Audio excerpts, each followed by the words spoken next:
e senhores, com a palavra, o senhor vice-presidente da República.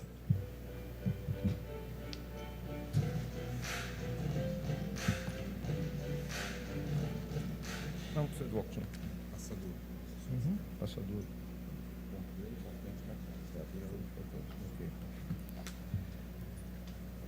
Senhor Carlos Moisés, governador de Santa Catarina, senhor Marcelo Petrelli, presidente da Acaerte, senador Dário Berger, senhores deputados federais Daniel Freitas e Hélio Costa, senhor João Batista Nunes, vice-prefeito de Florianópolis, por meio de quem cumprimento todos os prefeitos e autoridades municipais, senhoras e senhores empresários, jornalistas e demais profissionais das empresas de rádio e televisão, autoridades militares e demais autoridades civis aqui presentes, e eu gostaria de fazer uma menção especial ao meu antigo comandante militar do Sul, general Xerém, e grande parceiro de dupla de vôlei, assim como a sua esposa, a dona Laide. Meus companheiros da turma de 12 de dezembro de 75, da Academia Militar das Agulhas Negras, indubitavelmente a melhor turma formada na AMAN em 75, não resta dúvida disso. Senhoras e senhores, bom dia! Muito bom, hein?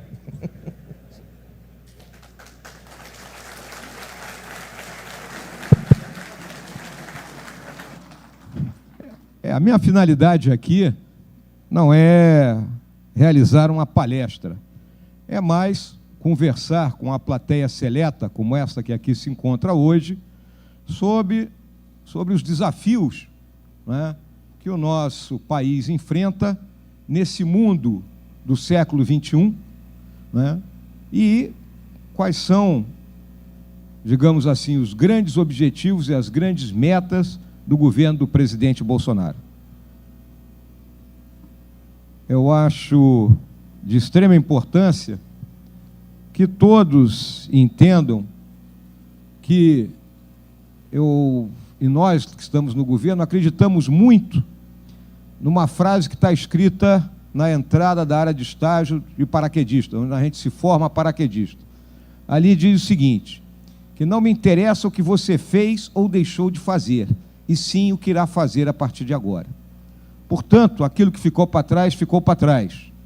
E as consequências que a gente enfrenta, ótimo. Mas nós temos que olhar para frente e buscar as melhores soluções para o progresso do nosso país. Eu acho que todos aqui não têm a mínima dúvida que não existem mais mares tranquilos.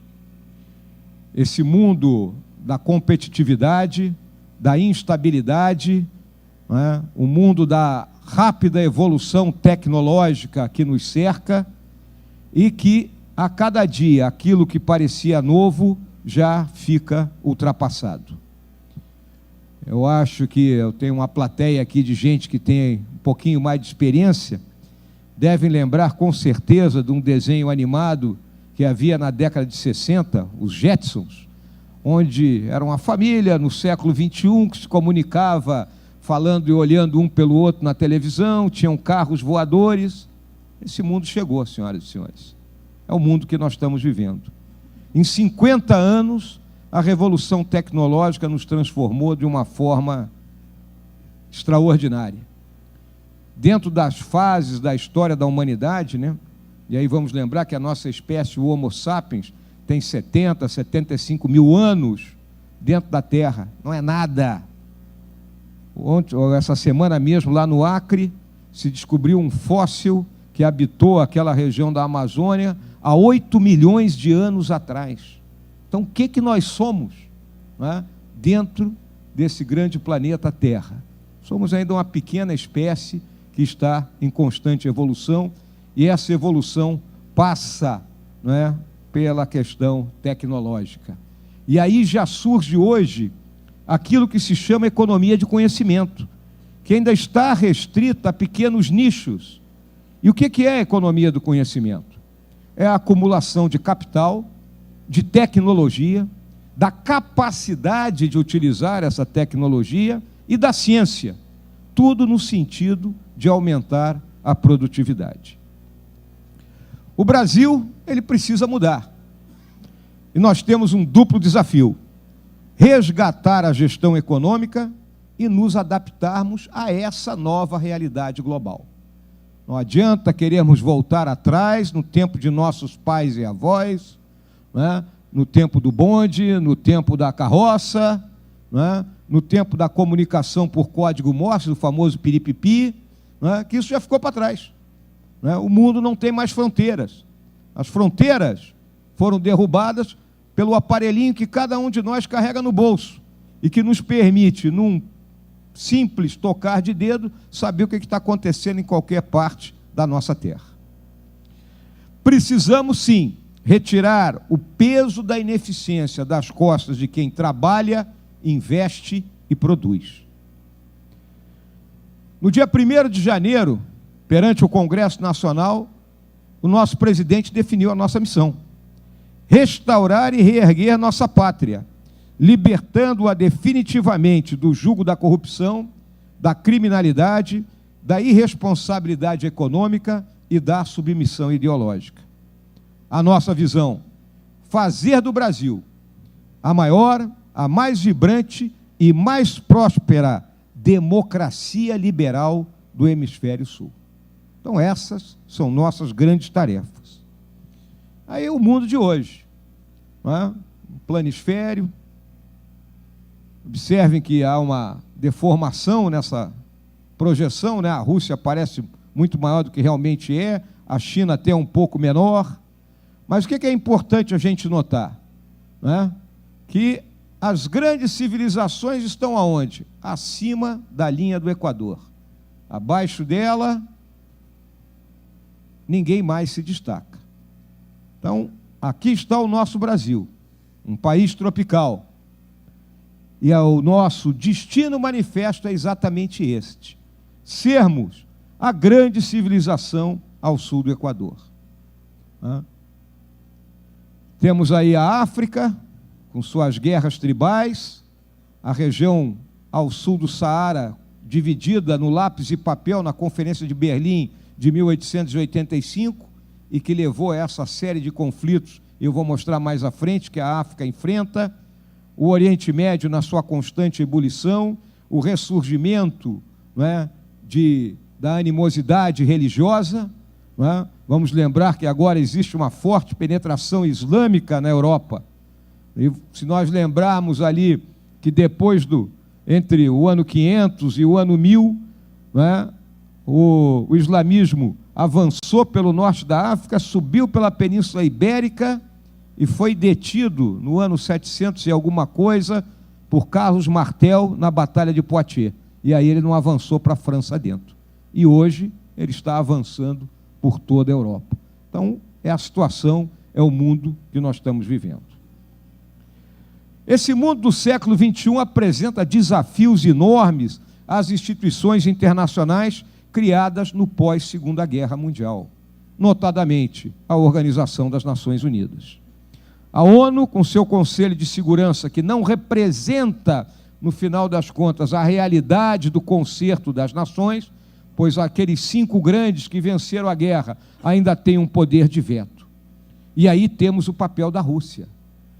Quando a União Soviética se desmoronou, né, no início dos anos 90, todos pensaram que aquele era algo que ficou no canto do mundo e a Rússia seria uma democracia ao estilo ocidental. Ora, senhoras e senhores, a Rússia é um país, não é, que tem características totalmente distintas daquilo que nós podemos imaginar. Teve o comando dos czares, os czares foram substituídos pelo Partido Comunista, e o Partido Comunista hoje está substituído pelo Putin. Então essa é a forma como a Rússia se apresenta. E apesar de ter problemas na sua ordem econômica e social, ela é um player de grande magnitude e com conhecimento e capacidade e vontade para intervir no que está acontecendo no mundo de hoje. E essa globalização causa essa volatilidade e essa competição, levando a todas as sociedades, por mais desenvolvidas que estejam, a estarem em permanente estado de alerta. E aí eu cito o Brexit. O Brexit Parece aquela história de cuidado com o que você deseja, você pode conseguir. Fizeram um plebiscito, não é, achando que a resposta seria não, para se saírem da União Europeia, e a resposta foi sim. Agora, a Grã-Bretanha está com a batata quente nas mãos. A primeira-ministra Theresa May teve que renunciar, um novo primeiro-ministro está sendo escolhido, mas lembrem, a Grã-Bretanha não é um país único como é o Brasil. Quem conhece a história ali da Grã-Bretanha sabe que ela foi formada pelo amálgama de várias raças que a conquistaram, inclusive os romanos. E a Escócia quer se tornar independente. Então poderemos ter uma balcanização da Grã-Bretanha se ocorreu o Brexit. A Escócia pode se definir como independente e pode aderir à União Europeia. Então vamos observar os próximos movimentos. E tudo isso que está ocorrendo no mundo, essa inquietação, essa questão tecnológica que deixa as pessoas, não é, sem saber qual é a realidade, leva a uma crise da democracia liberal, não é? Uma pressão para que as soluções rápidas aconteçam da noite para o dia. A eterna esperança de que surja um salvador da pátria que resolva os nossos problemas. Eu lembro sempre, senhoras e senhores, a democracia liberal, ela venceu o imperialismo na Primeira Guerra Mundial, venceu o nazifascismo na Segunda Guerra Mundial e venceu o comunismo. Ela vai ser a fonte das soluções para os problemas que estamos enfrentando. Tenham fé nisso aí.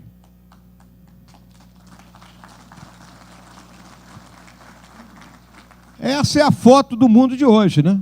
Está aí o Mr. Trump, com aquele olhar simpático dele, para a nossa amiga Angela Merkel, né? Alguma discussão aí do grupo dos 7, e observem a pose do japonês Abe, com o braço cruzado, tipo assim, isso não vai dar certo, né? Então, isso é o mundo que nós enfrentamos hoje, né? E com ameaças que perpassam todos os países. O terrorismo, o crime organizado, possibilidade de um novo colapso do sistema financeiro.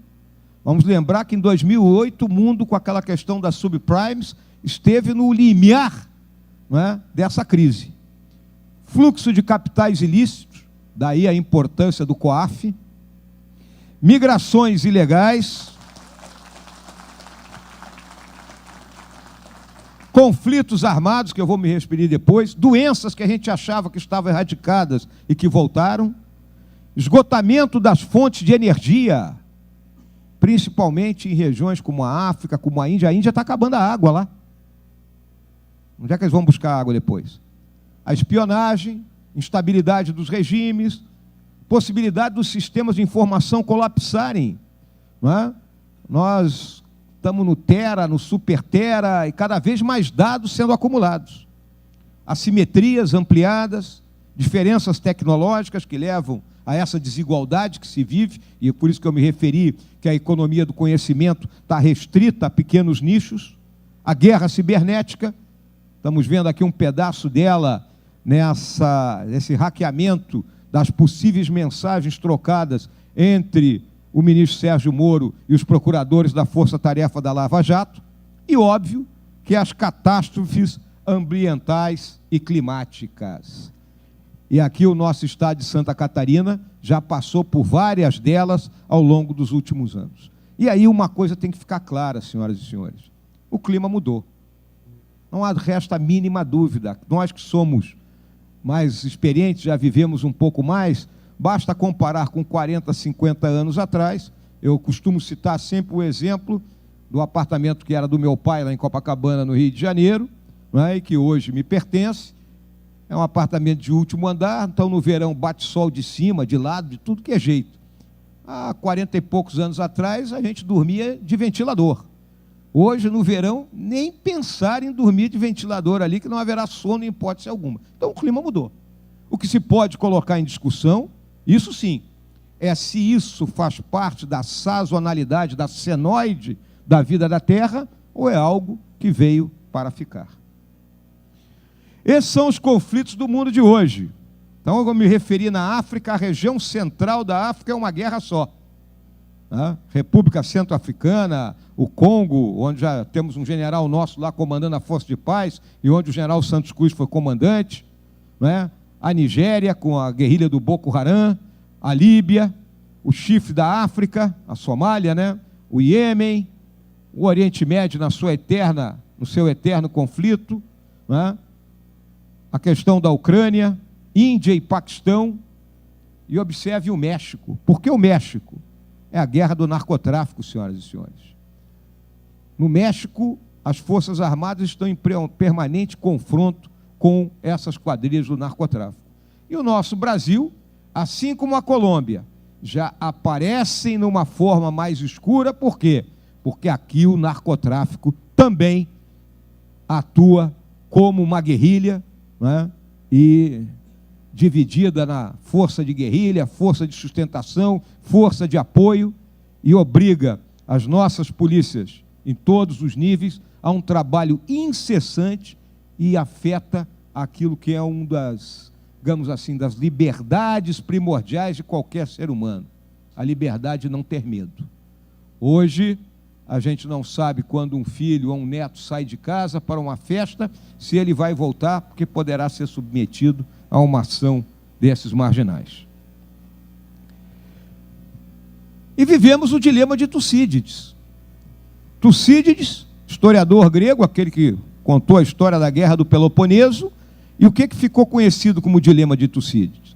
Atenas era a cidade-estado mais desenvolvida, começa a se sentir ameaçada pelo erguimento de Esparta e vai a uma guerra preventiva que envolve todas as cidades-estados e termina por lançar a Grécia num momento de escuridão. E o que é o dilema de Tucídides hoje? É o ressurgimento chinês. E é importante que todos nós tenhamos a consciência de que nos últimos 20 séculos, apenas em 2 séculos e meio, a China não foi a maior potência do mundo. E esse ressurgimento, óbvio, traz tensões geopolíticas. No Mar do Sul da China, a briga pela tecnologia 5G. Vamos olhar, das 4 maiores empresas do mundo que detêm essa tecnologia, 2 são chinesas, uma é norueguesa e a outra é finlandesa. Então, onde estão as empresas norte-americanas nisso aí? Ao mesmo tempo, os Estados Unidos continuam a ser a hiperpotência militar, tecnológica e econômica, mas decididos a manter a sua agenda própria. É o mote, a palavra de ordem do presidente Trump. Make America Great Again.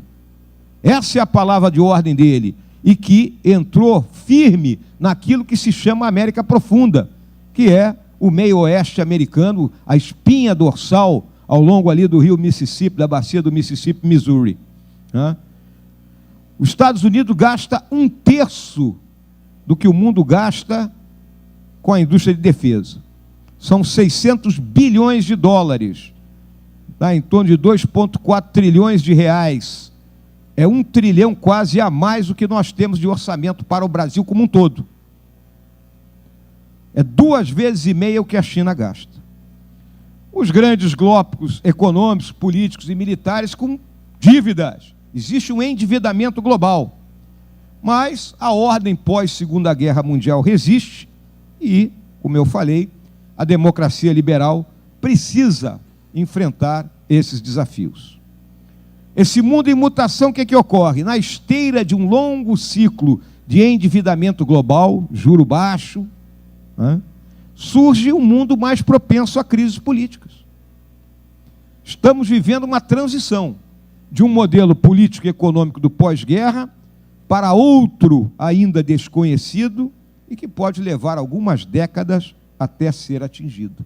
Daí essa insegurança, essa inquietação que todos estamos vivendo. Existe uma divisão na política, e toda vez que a política está dividida, radicalizada, a nação também se divide e se radicaliza. Nós temos que superar isso aí. A nossa América do Sul, e aí eu destaco a posição do nosso Brasil, posição centro-oriental da América do Sul, grande tarefa que os portugueses tiveram de manter todo esse território unido, Eu lembro que a linha de Tordesilhas passava aqui até Laguna, em Santa Catarina. Isso era o Brasil, quando, de acordo com os reis franceses e ingleses, não é, o Papa fez o testamento de Adão e dividiu o mundo entre Portugal e Espanha. Né? Eu lembro também que o nosso país nasceu sob a égide da inovação e do empreendedorismo. Por que isso? O pequeno Portugal, com pouco mais de 1 milhão de habitantes, ele criou a melhor escola de navegação do mundo, a Escola de Sagres. Trouxe para lá os melhores geógrafos, cartógrafos, navegadores. Criou a caravela, que era uma invenção maravilhosa. Ela tinha velas quadradas, velas triangulares, um fundo, um calado que permitia colocar a carga e ao mesmo tempo navegar em pequenos cursos d'água. A vela triangular permitia navegar contra o vento. E usou os inventos maiores da época que vieram dos chineses. A bússola, a pólvora. Aí se depara com esse enorme Brasil. O que faz o rei de Portugal? Chama os empreendedores. Divide nas capitanias hereditárias e diz: explorem e me paguem imposto. Então assim nasceu o Brasil. Fomos sempre empreendedores. Pode ter mudado alguma coisa quando a corte portuguesa veio para cá em 1808, e aí começaram condes, viscondes, barões, duques, só tivemos um, e aí mudou um pouco, né? Passou a ter aquela visão de que o Estado tinha que resolver tudo. Eu destaco também as nossas fronteiras terrestres, quase 16 mil quilômetros de fronteira terrestre com 10 países, cada um com suas características distintas. Então se discute muito questão de fronteira aqui no Brasil. Eu lembro que os Estados Unidos faz fronteira com 2 países. Canadá, ao norte, não é problema. E o México ao sul, que é uma fronteira de 2.700 quilômetros, um pouquinho maior da que eu guarneci aqui no noroeste do Brasil. Aí tem que construir muro, tem drone, tem polícia de tudo que é jeito, e mesmo assim, passa boi e passa boiada. Então, fronteira é algo que não pode ser tratado de forma leviana, nem com soluções tipo remendo. A nossa América do Sul, infelizmente, ainda é um condomínio de países periféricos que dependem das exportações de itens primários de pequeno valor agregado. A defasagem tecnológica é grande, salvo aqueles nichos que nós possuímos. Os regimes políticos geram uma certa insegurança institucional, e aí eu sempre gosto de contar uma historinha aqui, ocorrida na Bolívia. Né? Bolívia, Estado plurinacional, Evo Morales, tapati, patatá. E aí, não é? Dentro daquela visão ideológica, há uns anos atrás, o chanceler bolivano, David Choquehuanca, pegou e fez a seguinte declaração: a Bolívia é uma nação do Sul. E por sermos uma nação do Sul, por que o relógio aqui tem que girar no sentido horário? Não, negativo. O relógio vai girar no sentido anti-horário. Então, lá no relógio que está instalado no Congresso boliviano, o relógio é o contrário. Não é? Onde está o 11 é o 1, onde está o 10 é o 2, o relógio gira ao contrário, é uma nação do Sul. Então, essas coisas, pequenas coisas, revelam um pensamento ainda obscuro e perdido no século passado. Aqui estão os maiores produtores de droga, né, que eu lembro aqui: Peru, Colômbia e Bolívia. Esse trio aqui produz a folha de coca, transforma em cocaína. E para onde é que vai isso? Vem para dentro do nosso país, como mercado consumidor, ou passa por aqui no rumo da Europa e dos Estados Unidos. Tá? Destaco também a diplomacia paralela do Foro de São Paulo, que mais uma vez está se reunindo agora lá na Venezuela, né? E obviamente já toquei a persistência de ideário obsoleto e da turma que continua a culpar portugueses e espanhóis pelos nossos problemas. Aí temos a Venezuela. Venezuela é uma história, né, que tem que ser bem estudada e bem entendida para ninguém repetir o que está acontecendo lá. Venezuela, desde a independência dela, nunca se caracterizou por períodos democráticos. Sempre foram períodos ditatoriais. No século XIX tiveram uma guerra civil muito intensa, chamadas guerras federais, né? Pequenos períodos democráticos no início do século XX, até a ditadura do coronel Pérez Jiménez, que durou de 1952 a 1958. Em 58 caiu o Pérez Jiménez e assume, né, um período de 40 anos de democracia com alternância entre dois partidos, conhecido como o período do Pacto de Ponto Firro. Destaco que o Pérez Jiménez foi o cara que colocou toda a infraestrutura que tem até hoje na Venezuela, tá? Com as exceções de praxe. Bem, esse período de alternância de 40 anos, ele passa por uma guerrilha, né? Na década de 60, todos os países da América Latina enfrentaram guerrilha fomentada pelo movimento comunista internacional e, em particular, apoiada por Cuba. Inclusive, cubanos combateram lá dentro da Venezuela nesse período. A guerrilha foi derrotada, mas fez sua autocrítica, dizendo que, para assumirmos o poder, precisamos das Forças Armadas. Ali se iniciou um processo de infiltração dentro das Forças Armadas venezuelanas, e o Hugo Chávez, óbvio, é filhote desse processo, né? Também, ao longo desses 40 anos, a riqueza do país, que era o petróleo, vamos lembrar que a partir da década de 70 tivemos 2 choques do petróleo, a criação da OPEP, a Venezuela pertencia à OPEP, então uma riqueza à disposição do país. Além disso, o país, né, nessa região do Orinoco, é uma região altamente fértil, o sul aqui, na região da Grande Sabana, com energia renovável, energia hidrelétrica abundante, né? Fora o turismo de praias maravilhosas, montanhas nevadas, ou seja, com toda a capacidade para ser um país, né, rico e com distribuição de riqueza para o povo. Mas não houve essa distribuição de riqueza, né? 70% da população venezuelana continua a viver em situação difícil. Isso leva a que, em 1989, no governo do Carlos Andrés Pérez, né, ele aumenta o preço da gasolina. A gasolina lá é algo que custa o mesmo preço de uma garrafa de água mineral, e há uma revolta popular conhecida como Caracaço, né? Caracas tem uma topografia muito similar do Rio de Janeiro, sem praia, ou seja, morros ocupados por grandes favelas, desce a favela toda, ataca as áreas de classe média alta, né? E aí as Forças Armadas são obrigadas a intervir e há mortes, né, tanto dentro das Forças Armadas como no povo venezuelano. Força Armada que atira contra seu próprio povo é um problema seríssimo, né? E aí deu motivo a que o Chávez tentasse um golpe de Estado em 1992. Chávez era um tenente-coronel, comandante de batalhão, um golpe de Estado mal planejado, e ele é preso. Mas na hora de ser preso, o general comprometido com o processo foi o encarregado de capturá-lo e permite que o Chávez faça um pronunciamento em rede nacional de rádio e televisão antes de ir para a cadeia. Esse pronunciamento ficou famoso, é conhecido como por a hora, ou seja, até aqui chegamos, mas vamos em frente, né? E Chávez, a partir dali, entra no imaginário popular do venezuelano como o novo Bolívar. Chávez, grande orador, encantador de serpentes, ou, no dizer de um amigo meu, capaz de vender patinete para saci, né? Ele, encanta a população venezuelana, né? E, a partir daí, ele é anistiado em 94.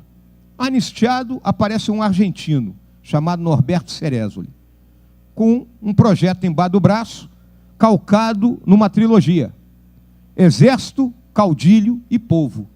O Exército, a Força Armada, como espinha dorsal de sustentação, o caudilhão, populista, distribuindo recurso, e o povo, não é, sendo devidamente recompensado pelas benesses que o caudilho iria distribuir. Enquanto o preço do petróleo teve a $120 do barril, esse arranjo funcionou. Ao mesmo tempo, óbvio que os companheiros de viagem se acionaram da PDVSA, né, que é a estatal petrolífera da Venezuela, assim como todas as outras empresas que tinham lá, destruíram a economia. Chávez morre, chega Maduro e nós estamos na situação que vivemos, onde lá dentro temos 20 mil cubanos que controlam as milícias e controlam o serviço de inteligência. Temos a ação da Rússia fornecendo armamentos. E temos a própria China, que investiu muito e quer ganhar seu dinheiro de volta.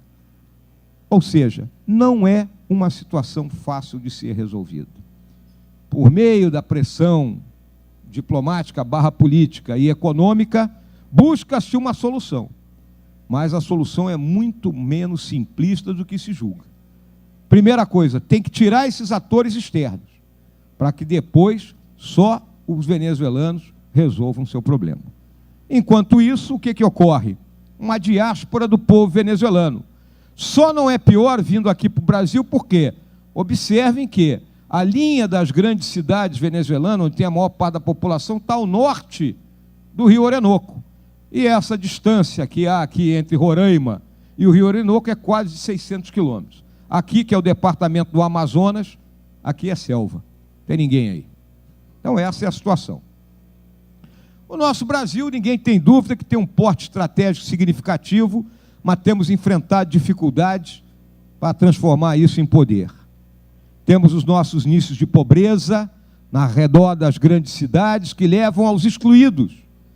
Mas excluídos por quê? Porque são pobres? Não, não é todo mundo que vive na periferia e na favela que é pobre. Tem trabalho, tem renda, mas o quê? O Estado chega lá? O Estado lhe dá luz? O Estado lhe dá água? O Estado lhe dá saneamento? O Estado lhe dá rua? Não. Então ele está excluído da presença do Estado e fica à mercê da narco-guerrilha. A infraestrutura logística deficiente, tudo que nós temos praticamente foi construído no período de presidentes militares e o resto parou no tempo. Continuamos sem uma navegação de cabotagem digna do nome, com 7.500 quilômetros de costa, transportamos carga daqui de Santa Catarina para o Rio Grande do Norte no lombo de caminhão. Temos que mudar e mudar rápido. E a crise que vivemos, a crise política, econômica e psicossocial. A crise do nosso sistema político é clara e está centrada no quê? Os partidos políticos deixaram de representar o pensamento da população. Os partidos se dividiram, se subdividiram. Nós temos hoje, dentro da Câmara de Deputados, 26 partidos representados, alguns com apenas um deputado. Os maiores que tem lá dentro são o PT e o PSL, com um pouco mais de 50. Então, é uma Câmara extremamente fragmentada. Os meus companheiros do parlamento que estão aqui presentes sabem disso muito bem. Inclusive, a palavra partido parece que perdeu até o próprio sentido. Muitos trocaram de nome e tiraram partido, né? Avante, Podemos, Rede, Solidariedade, MDB, né? DEM. Então, precisamos reconstruir o nosso sistema político partidário, de modo que os partidos representem o pensamento da sociedade e os nossos políticos sejam sempre respeitados pelo trabalho que fazem em prol da população e principalmente daqueles que os elegeram. A crise psicossocial, ela vem desse mundo em mutação, dessa mudança de valores, do ataque sistemático em cima daquilo que é a espinha dorsal de qualquer sociedade, que é a família. Se nós destruirmos a família, nós destruímos a sociedade. E isso todos nós temos plena consciência. Então, temos o quê? Que manter os valores da família sempre como um farol para o conjunto da sociedade. Essa é uma das tarefas que o presidente Bolsonaro se propôs.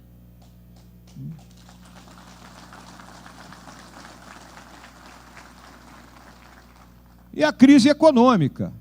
Eu falei aqui no começo, né? Não adianta ficar reclamando de trás, mas a gente tem que entender como é que nós chegamos até aqui. É o que eu chamo da tempestade.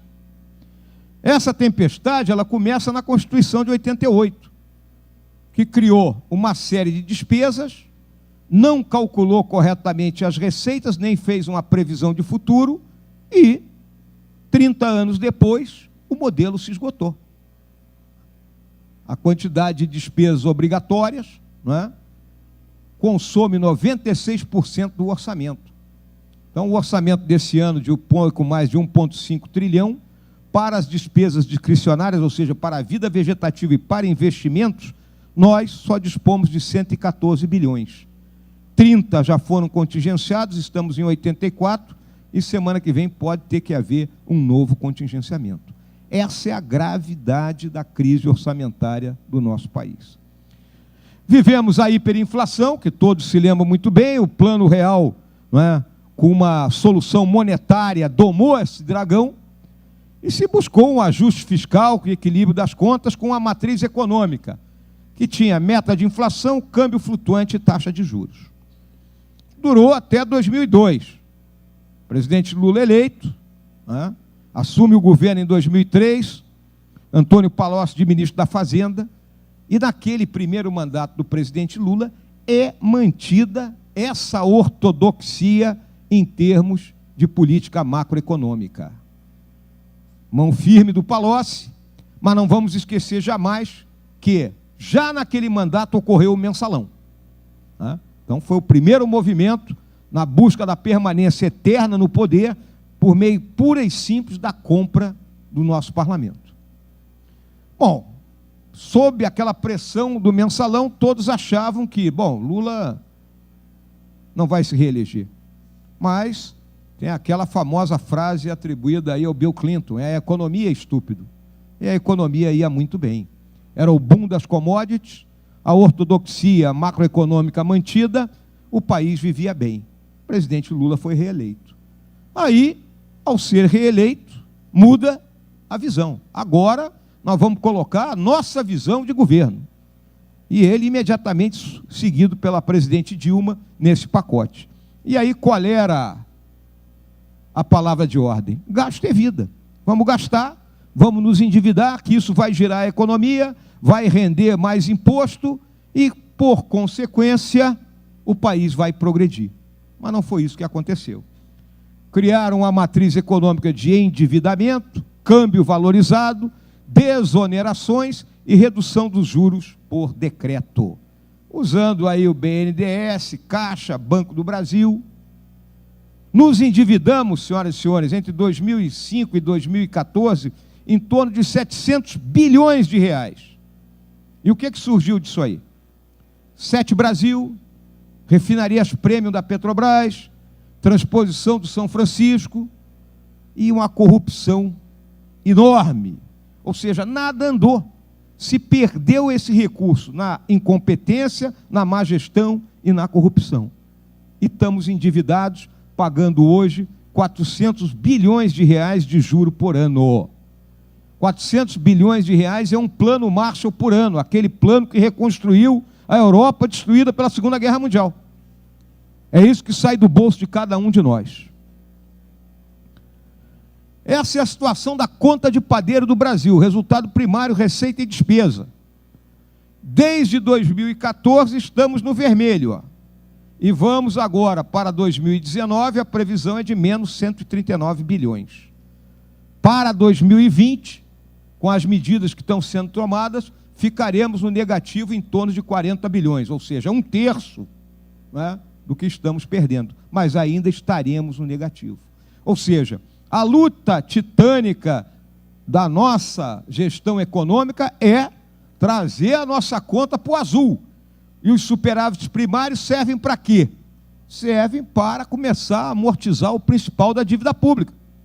Senão, nossos netos, bisnetos continuarão a pagar isso aí, por erros que nós cometemos no presente. Eles não merecem isso. E aí eu lembro Machado de Assis. Quando alguém tem a vocação da riqueza, mas sem a vocação do trabalho, a resultante desse impulso é uma só: dívida. Aí, um arranjo baseado na expansão do consumo e no aumento do gasto público, apelando ao mercado para se financiar, resultou, machadianamente falando, em um aumento boçal das dívidas. Essa é a situação que o país vive. Temos que recolocar o Brasil nos trilhos. E aí, nas eleições do ano passado, uma onda de indignação e um vigoroso movimento de resgate do país e do seu orgulho enquanto nação. O que nós vimos nesse processo eleitoral. Nosso compromisso primordial é de restabelecer a confiança no país e em suas instituições, retomando o crescimento, assim como buscando solucionar a questão da segurança pública. E como é que nós vamos retomar o crescimento? São duas colunas, que são os dois problemas estruturais do país. Uma coluna é o déficit fiscal, as contas públicas. Outra coluna é a agenda de produtividade. A nossa produtividade é baixa por esses problemas todos aqui que nós vamos agora tocar de forma mais rápida. Previdência, né? Eu acho que aqui ninguém tem dúvida, né? Eu comparo a questão da reforma da Previdência da seguinte forma: o Brasil está dentro de uma garrafa, precisamos sair dela, estamos embotelhados ali, como diz o castilhano, e temos um gargalo para passar. O gargalo é a reforma da Previdência. Uma vez passado esse gargalo, se abre um amplo e vasto campo para que o país comece a entrar numa rota de desenvolvimento sustentável. Temos que dar segurança e previsibilidade para filhos e netos, senão eles vão dizer: onde é que vocês estavam? O regime atual é insustentável, uma pirâmide financeira. Nós que somos mais velhos e conseguimos nos aposentar, vamos receber. O restante, a garotada mais nova, vai trabalhar do berço até o túmulo sem ter um dia de descanso. Ela busca combater os privilégios, reduzir as desigualdades, e é óbvio que eu cumprimento os nossos deputados pelo trabalho que realizaram aí ao longo desses últimos 4, quase 5 meses, que não foi fácil, né? Parabéns. A aprovação parlamentar, óbvio, foi dificultada pela fragmentação, mas tivemos um resultado mais do que expressivo na votação do texto base. E esperamos agora, no retorno do recesso, aí naquela semana de 5 a 9 de agosto, que o segundo turno seja votado, esse projeto encaminhado ao Senado, e aí o Senado terá até o final de setembro, início de outubro, seja colocando ou não estados e municípios dentro da reforma, que é um anseio de todos, mas eu considero que essa batalha, né, ela está praticamente vencida, e terá sido dado um passo enorme. Ah, foi a melhor reforma? Não, mas o ótimo é inimigo do bom. Os nossos parlamentares na Câmara fizeram uma reforma boa, que é o que interessa no presente momento. Desvinculação do orçamento. Então, eu já me referi, ó, de cada R$100 arrecadados, 96 tem destino certo. Aí se buscou o quê? Durante o governo do presidente Temer, se estabeleceu um novo regime fiscal, aquela emenda do teto de gastos. O orçamento aumenta de um ano para outro, de acordo com a inflação do ano anterior. É a teoria da pizza, senhoras e senhores. Pizza ali, com várias fatias, né? Fatia da Previdência, pagamento dos funcionários, defesa, saúde, educação. Mas se uma fatia dessas aumenta mais, por exemplo, despesa com Previdência e pagamento de funcionário, as outras são comprimidas. E aí falta recurso para as demais atividades. O mundo real é esse aí. As despesas com Previdência pessoal e benefícios crescem. Em 2022, se não fizermos nada, as despesas obrigatórias serão maiores que o orçamento. E aí o governo só paga salário, não faz mais nada. É shutdown do governo brasileiro. Portanto, né, nós temos que tratar com seriedade, outra discussão que nós temos que levar para dentro do parlamento, é essa questão dos recursos orçamentários. Modernização do Estado e gestão profissional do setor público, que todos clamamos. Reduziu-se o número de ministérios, não foi fácil. A Esplanada chegou a ter 39 ministérios. Para levar para 22, quando a coisa é explodida de tal forma, fica complicado. Nos esforçamos ao máximo, ficamos com 22 ministérios. Se buscou nomear esse ministério com base em critérios técnicos. Temos 5 parlamentares que são ministros. Cortamos mais de 20 mil cargos e mais serão cortados. O enxugamento da máquina pública ocorrerá de forma branda, porque, à medida que os funcionários atuais forem se aposentando, novos não serão contratados, com as exceções de praxe, obviamente. ênfase agora na satisfação do cidadão, utilizando os modernos métodos digitais. Para que o camarada precisa ir a uma agência do governo, se ele pode fazer pela internet? Todos nós hoje temos condições de fazer isso. E mais ainda, qual é a filosofia? Quem tem que provar que o cidadão está errado é o Estado, e não o cidadão provar para o Estado que ele está certo. Temos que criar o quê? A confiança nos dados que são transmitidos. E delegar autoridade, competição e, obviamente, o uso das novas tecnologias. Na coluna da produtividade, privatizar e as concessões.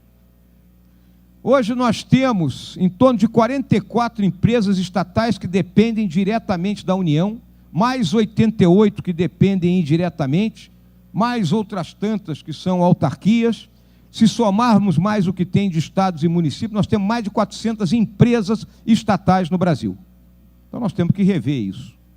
A privatização das empresas estatais pode render, né, mais venda de imóveis que estão parados, em torno de 500 bilhões de reais.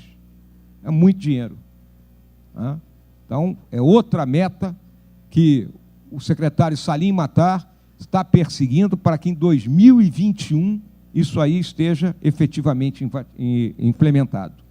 O programa de concessões, levado adiante pelo PPI e pelo ministro da Infraestrutura, não é? Julga que em 10 anos a gente consiga arrecadar um pouco mais de 1,5 trilhão de reais. Então vamos, aeroporto, estrada, terminal portuário, ferrovia, linhas de transmissão, aquilo que puder ser concedido, que a União não tem condições de investir, nós temos que fazer. Né? Os investimentos em infraestrutura, eles alavancam a produtividade, aliviam as contas públicas e propiciam a melhoria no ambiente de negócios. Reforma tributária. Essa já está em discussão nas duas casas do Congresso. Ainda existe o projeto que o governo vai mandar, isso aí vai ser jogado no liquidificador, e os nossos parlamentares, que já se deram conta disso perfeitamente, né, essa é a grande coisa, ela já está sendo discutida e todo mundo entende a necessidade dela. Agora, vamos buscar qual é aquela reforma que realmente racionalize esse sistema caótico que nós temos e, ao mesmo tempo, ao longo de um período aí de 10 anos, vá paulatinamente reduzindo essa carga tributária que temos. Temos uma carga tributária de 32%, 33% do PIB. Não ficaríamos tristes de pagar isso se tivéssemos estradas alemãs, escolas suíças, né, e hospitais belgas. Mas não temos isso. Né? Pagamos imposto e não temos o retorno dessa quantidade de impostos que estamos pagando. Então, é um peso nas costas de quem investe e produz. Tá? E ela será feita sem aumento da carga total, para, ao longo do tempo, buscar a redução. Eu lembro que tem inúmeras ideias, vai desde o imposto único da turma lá do Brasil 200, né, até soluções intermediárias. Lá na Câmara está a proposta do Bernardo Api, no Senado está do ex-deputado Rauli, e tem a que está sendo preparada pela equipe do Paulo Guedes. Vai competir aos nossos parlamentares, né, discutir esse assunto com o conjunto da sociedade, que eles é que representam o conjunto da sociedade. A abertura comercial e a desburocratização. A nossa economia é extremamente fechada. O mundo hoje ele gira em torno de cadeias globais de valor.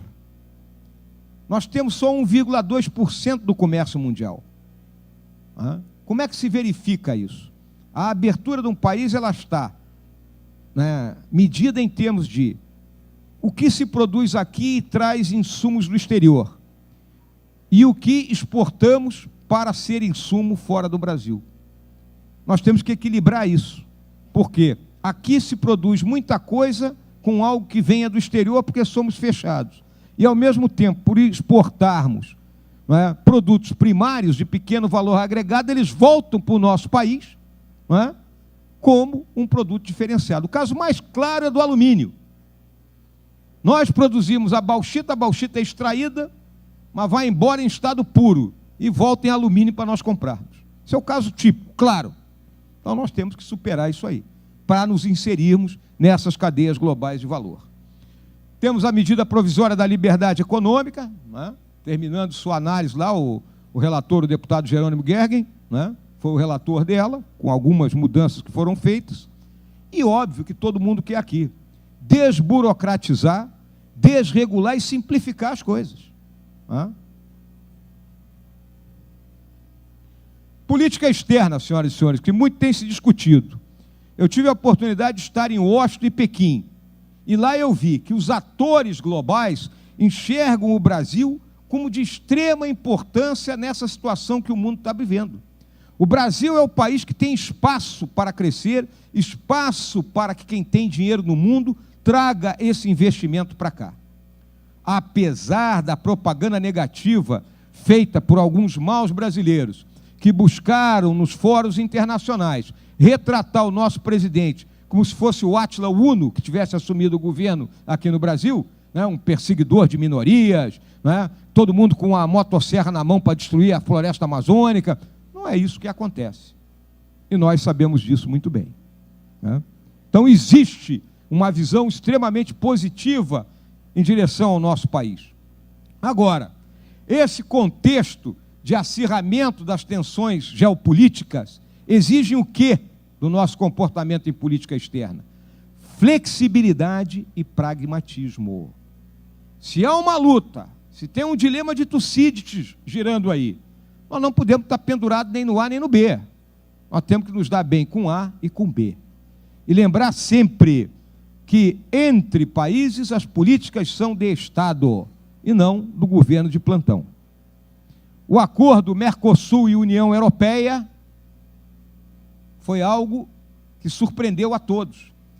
20 anos sendo gestado, mas nesse semestre conseguimos acelerar as negociações, um trabalho feito pelo Ministério de Relações Exteriores, pelo Ministério da Economia e um grande trabalho da ministra Tereza Cristina da Agricultura. Porque para conseguir conversar com o xiitismo da agricultura europeia, a ministra foi a grande negociadora e que soube transmitir segurança para os representantes dos países da União Europeia.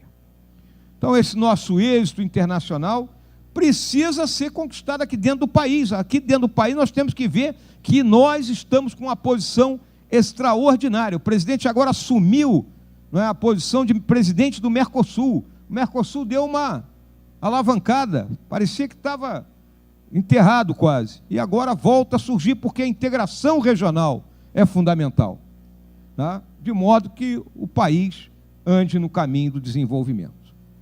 Concluindo, senhoras e senhores, eu lembro aqui dos pilares da civilização.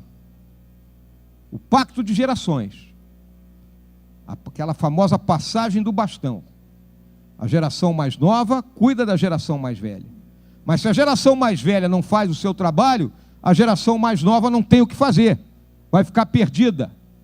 Então é nossa responsabilidade, nesse momento, buscar essas mudanças. Democracia. Nada fora da democracia. Não adianta esperar que Dom Sebastião vá voltar de Alcácer Quibir e resolver o nosso problema. Não vai. Desapareceu lá, não volta mais.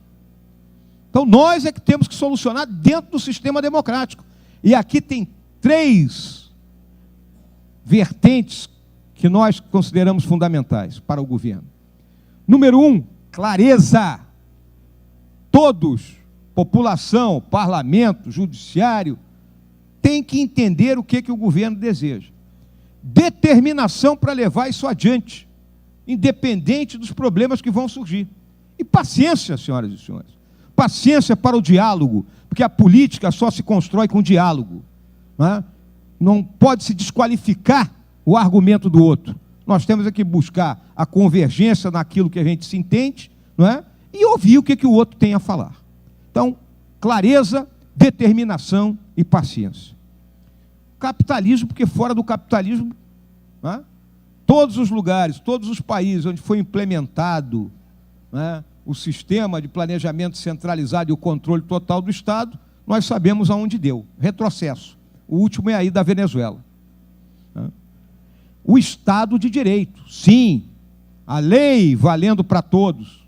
Aquele famoso ditado, pau que bate em Chico tem que bater em Francisco. Não pode fugir disso aí. Agora, não pode haver a exacerbação do Estado de Direito que muitas vezes nós estamos vivendo, com excesso de apelações e embargos, não é? E etc. e tal, que retardam decisões que são mais do que necessárias para o progresso do país. Estado de Direito, sim, porque sem ele não há democracia, mas sem a exacerbação. E o papel da sociedade civil. Nenhuma nação sem uma sociedade civil forte progride. E aí entra o papel da imprensa, com uma das instituições fundamentais da sociedade civil. E uma coisa eu digo sempre: a imprensa é para os governados, não para os governantes.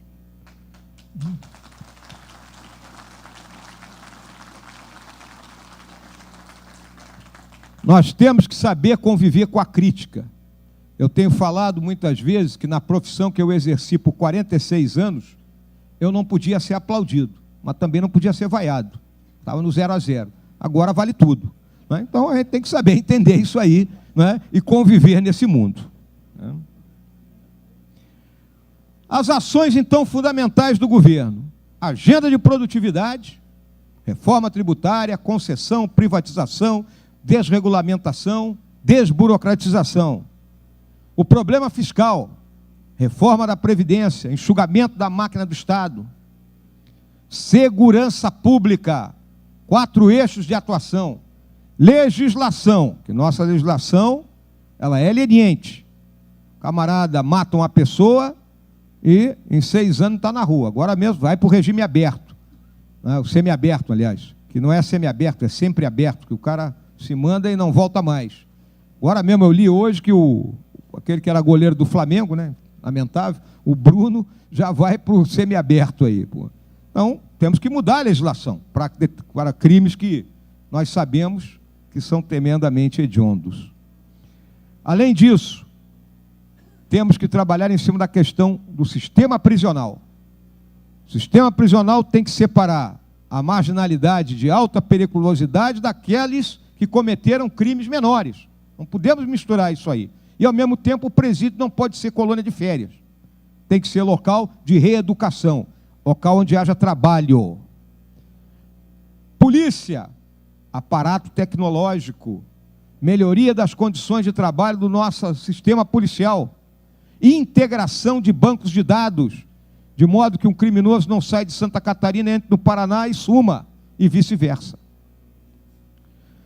E a questão social, que eu falei dos excluídos. Se nós, nas favelas, eu não vou usar aqui o eufemismo comunidade, tá? Não botarmos rua com casa com número, o cara que construiu sua casinha lá não recebeu o título de propriedade, porque aí ele entra no capitalismo. Se não botar luz, o cara não precisa fazer gato, a luz pode ter um custo social lá. Tá? Botar água encanada, não botar em esgoto, as favelas vão ser um eterno reduto de gente insatisfeita com o Estado. Então, se não agirmos nisso, nós não vamos vencer essa guerra. E, finalmente, as políticas têm que ser de Estado e não de governo. Tá? A política tem que ser perene no tempo. É o projeto de nação. De modo que, independente do governo que assuma, poderá ter uma diferença. Um vai um pouquinho por aqui, o outro para lá, mas o rumo é um só. Porque as políticas em andamento, as principais delas, são as políticas de Estado. E aí eu me valho desses. Se eu pergunto quem quer mudança, todo mundo levanta o braço. Agora, quem quer mudar? Porque todos nós teremos que mudar. Todos nós teremos que dar a nossa parte. E o principal, senhoras e senhores, é o otimismo nisso que está acontecendo e que está sendo feito. Né? Pode ser que a turma sempre enxergue que o copo está meio vazio. Não, o copo está meio cheio. Tá? Nós estamos progredindo no rumo daquelas ideias que nós consideramos fundamentais.